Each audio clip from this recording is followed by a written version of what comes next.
Find the line now. Yeah. Right. Cheers then.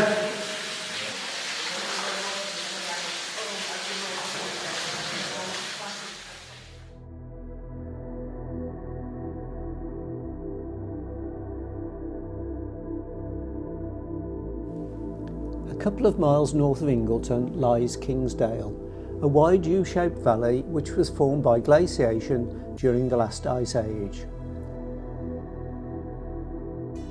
If you ascend the steep west side of this valley and cross through a dry stone wall, you will find a track known as Turbury Road. Every few yards on or near this track you will come across a cave entrance or a deep pothole. The largest of these is the impressive 105 metre deep Rowten Pot. This was first descended in June 1897. A stream was found flowing through the bottom of the pot, entering and leaving via sumps. Almost 70 years later, in 1966, Alan and Dave Brooke, who were leading members of the University of Leeds Speleological Association during a trip down nearby Simpson's Pot, followed up a lead and pushed a crawl from Swinstow Great Avon through to a hitherto unknown underground stream. This was the discovery of West Kingsdale Master Cave. How they discovered the Master Cave is that the Ulster had gone on a trip down to the final chamber in Swinstow Hall and Simpson's Pot, where they both joined together.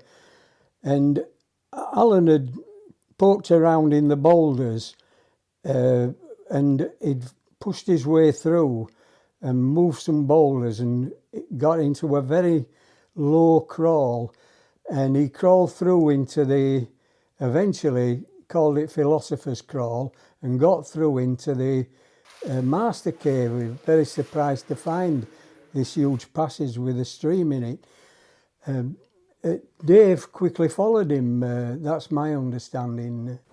In July 1966, shortly after the stream's discovery, Rowten Pot was linked with Kingsdale Master Cave by diving through 3 relatively short downstream sumps.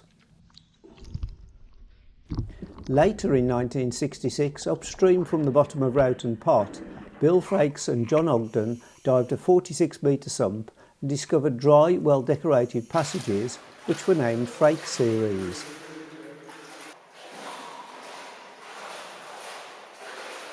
Well, you come out into this passage called Frakes Passage, which was explored by Bill Frakes and John Ogden, who both were victims in the Mossdale disaster. They both got drowned along with 4 other mates back in '67.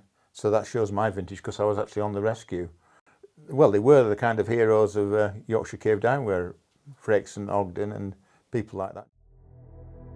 Also on the west side of Kingsdale Valley, in a field across the road from Bradegarth Track, is a circular wooden lid on the top of an oil drum. This is the valley entrance into West Kingsdale Master Cave. It was dug out in 1967. Kenny Taylor, John Ogden and I were the first people to reach the chamber that became the valley entrance. On July the 9th, 1966, Kenny and John and myself were to meet a party from Ulster who had climbed up the pitch the week before, and Dave Cobley and Kenny Taylor had climbed the pitch and explored about 1,000 feet of cave passage. And they stopped when the passage became submerged. Kenny, John and Mick returned the following week.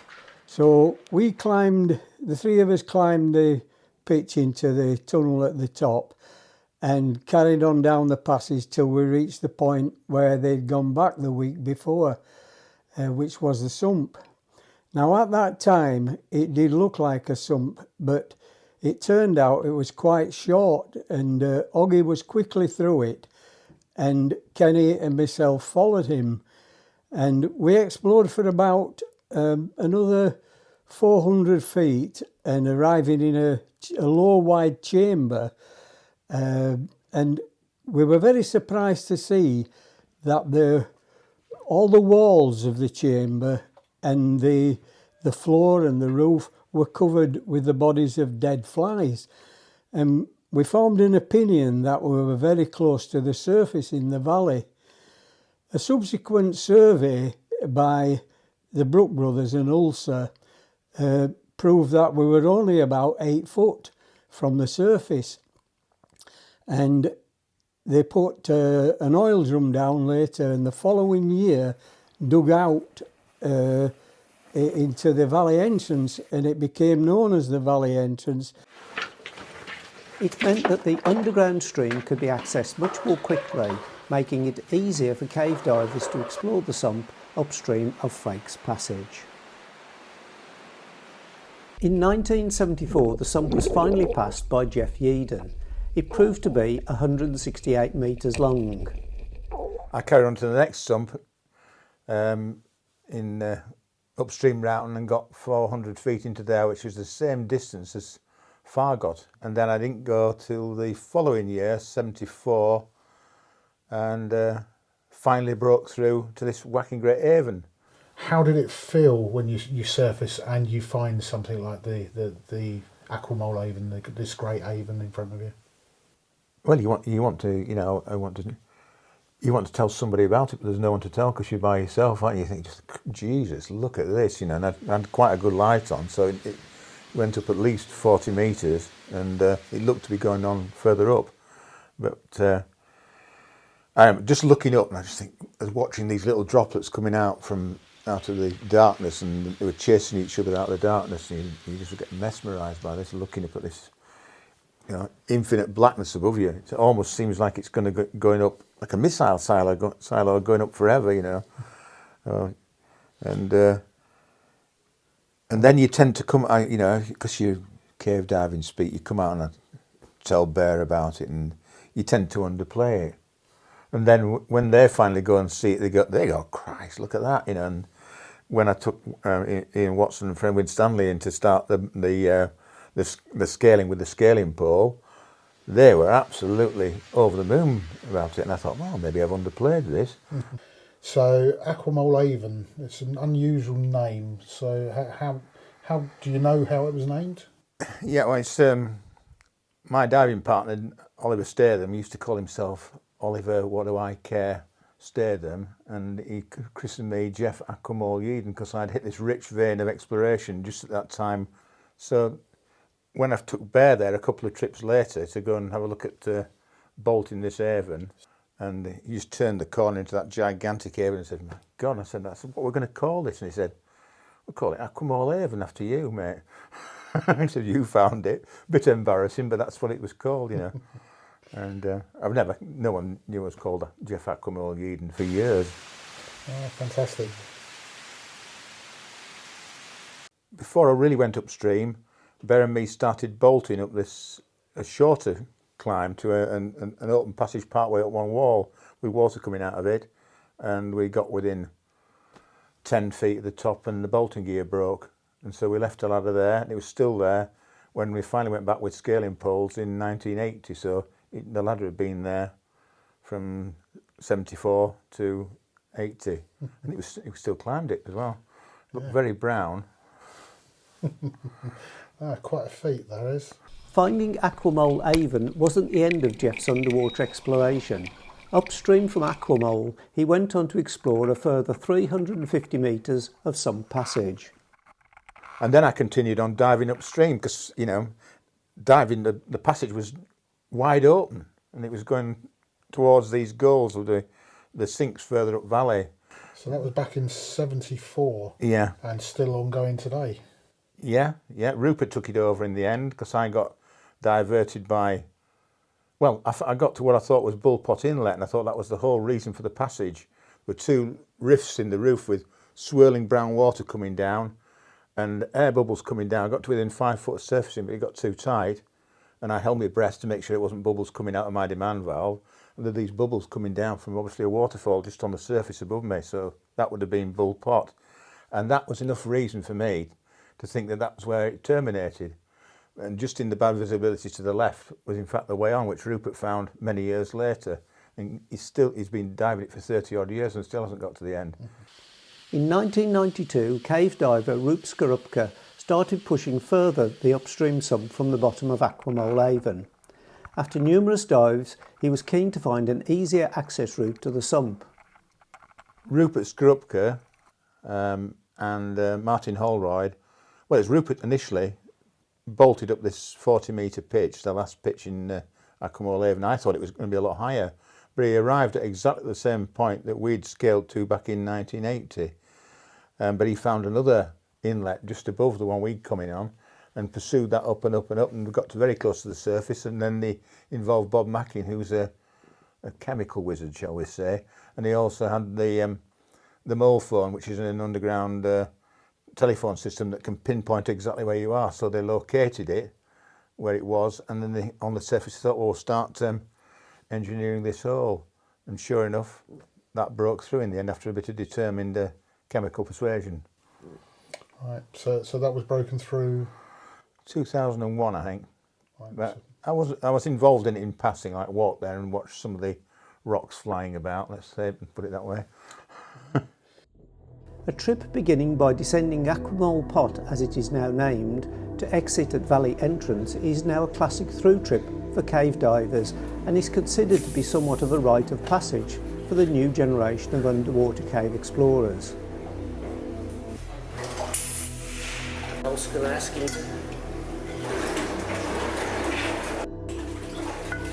In spite of his underground discoveries in Kingsdale Valley, it was a trip that Geoff Yeadon had never done.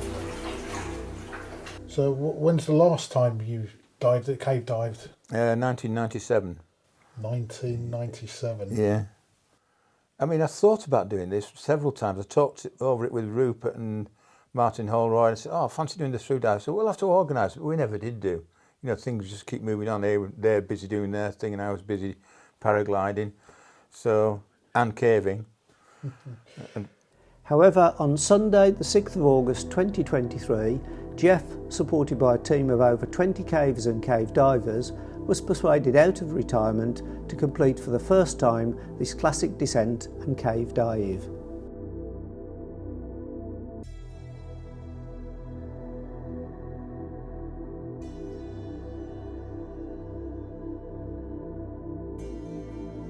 This is the story of that day.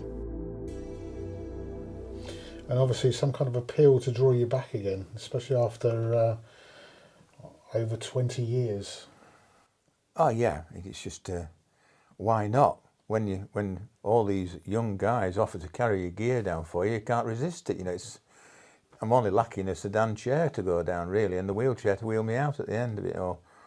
But I've still kept myself relatively fit, so I'll be slower than the youngsters, but I'll still get there.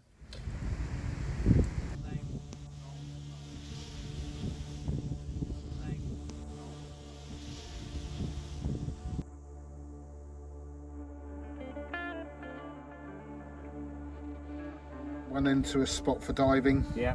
If you want to go through all three or whatever, these just just screw up. flash type thing. Yeah. That's it. Job done. This is to make these 20-year-old booties easy enough to fit. Either that or my feet are swollen, you know, they do swell, don't they, with old age. See what I mean about this? Yeah. It's the latest lingerie is this, but I did get stuck in it and had to get in the shower to get out of it. This one is a replacement for the one with the same size that I couldn't get into because it shrunk, which I think is a bit of a defect, manufacturer's defect, isn't it? Now? Yeah, definitely. This one is stretchy enough to get into.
Find the line now.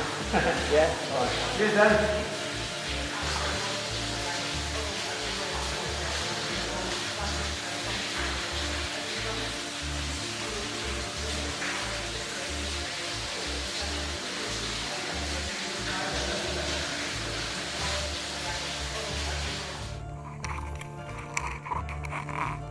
So when I first dived it, visibility was, you know, this kind of thing, 2 feet, something like that, or maybe a bit less.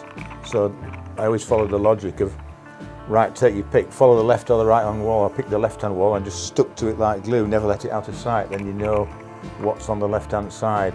So when you turn to come out, you follow the right hand wall. And you know, it's a bomb-proof way of keeping alive and making sure you've got a route out.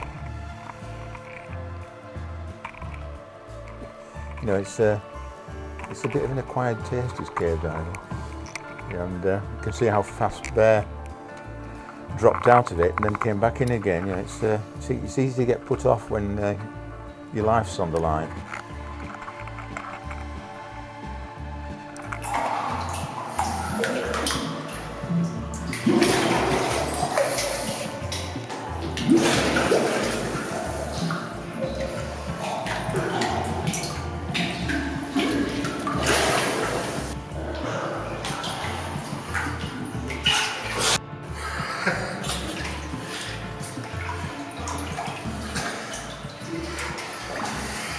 As I remember it.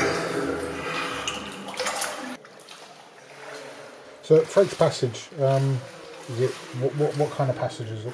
Oh, it's a half tube, a big arched tunnel, maybe 5 to 10 feet high in places and 20 feet wide, and all gravel on the floor, but fabulous straw stalactites all the way along it.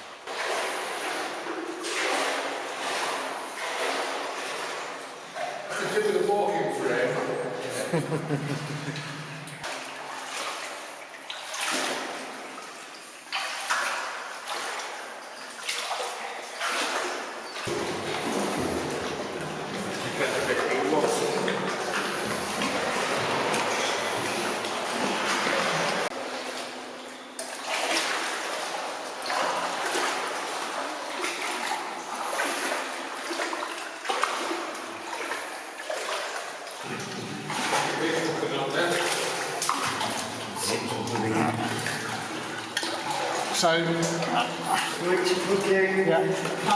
Mitchell, get your fins on, Geoff.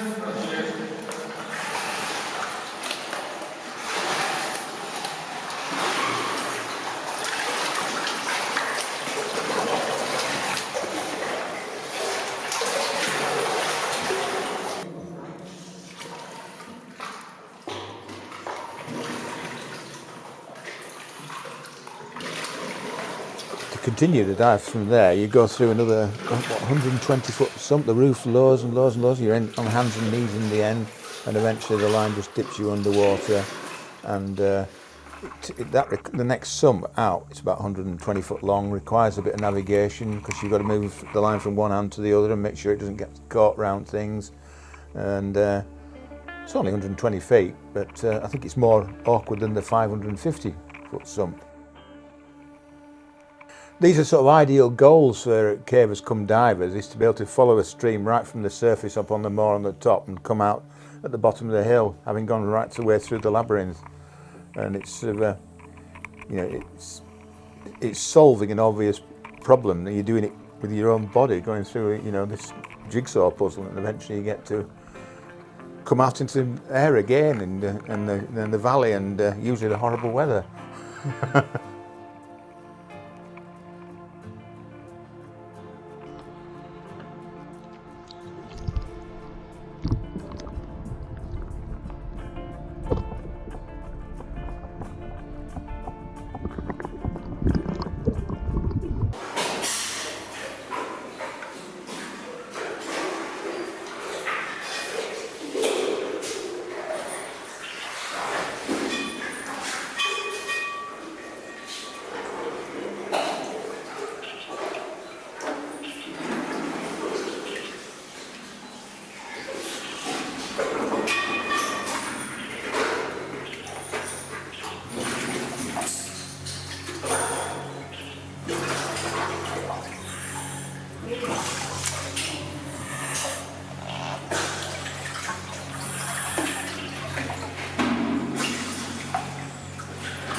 How was the dive? Just the same as 50 years ago. Very murky. Just how we like it up north.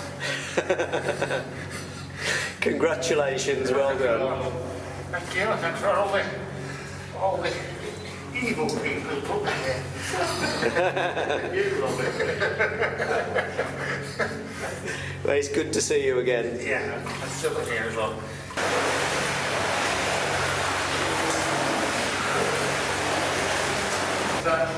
Never mind, take it off.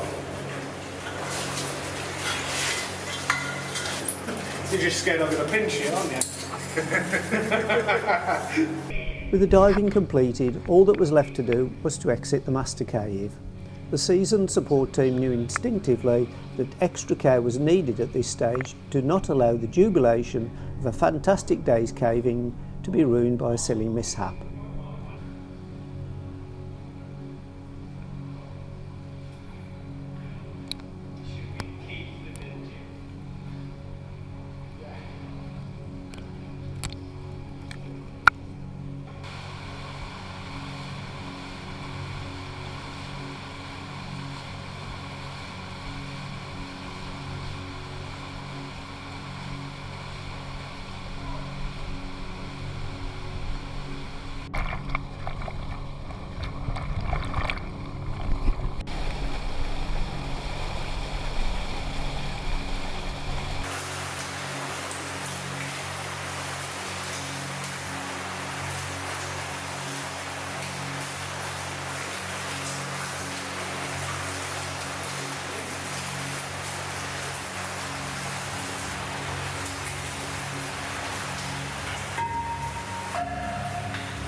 Last leg now then, Geoff? Yeah. I just got my little boot full of pebbles, so I had to take the boot off and then I couldn't get the boot back on again. It's a horrendous flight you have to get a running boot on over these.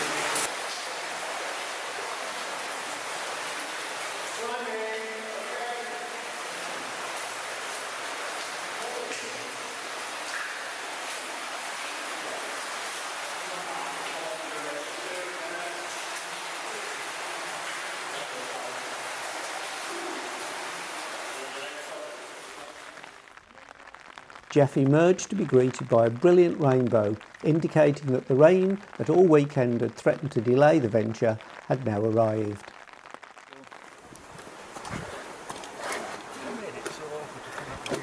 come out into air again and the valley and usually the horrible weather. Good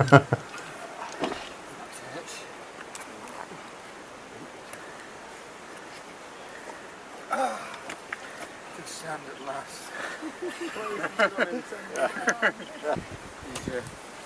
That'd be a gift by one of the sponsors. Finally, with everyone safely out of the cave, it was time for a champagne celebration.